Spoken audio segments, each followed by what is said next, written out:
DVC রাজ্য চরম সংঘাত। গতকাল ৬০,০০০ কিউসেক জল ছাড়ে ডিভিসি, আর রাজ্যকে না জানিয়ে জল ছাড়ার অভিযোগ।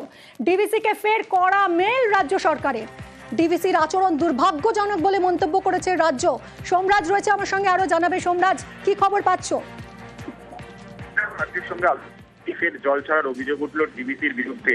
গতকাল ডিভিসির জলাধারগুলি থেকে প্রায় ৬০,০০০ কিউসেক জল ছাড়া হয়েছে জানিয়ে ফের কড়া প্রতিবাদ জানিয়ে রাজ্য সরকারের তরফে চিঠি দেওয়া হয়েছে এবং সেখানে বলা হচ্ছে যে এটা খুব দুর্ভাগ্যজনক যে যেখানে টানা বৃষ্টির জেরে পূর্ব মেদিনীপুর, পশ্চিম মেদিনীপুর সহ দামোদরের নিম্ন অববাহিকা অঞ্চলগুলি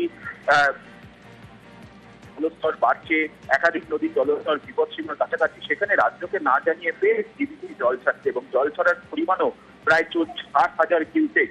শুধু তাই নয়, ডিভিসিকে রাজ্য মনে করিয়ে দিল অতীতে এই ধরনের আচরণের জন্য ডিভিসি থেকে রাজ্য তার প্রতিনিধি তুলে নিয়েছিল এবং সেক্ষেত্রে রাজ্যের তরফে যে ইমেল ডিভিসির তরফে করা হয়েছে সেখানে স্পষ্ট বলা হয়েছে যে অতীত অভিজ্ঞতা যেহেতু এই কথা বলছে, তাই আগামী দিনে ডিভিসি এই জল ছাড়ার পরিমাণ কমাক এবং ঊর্ধ্বতন কর্তৃপক্ষের সঙ্গে কথা বলুক।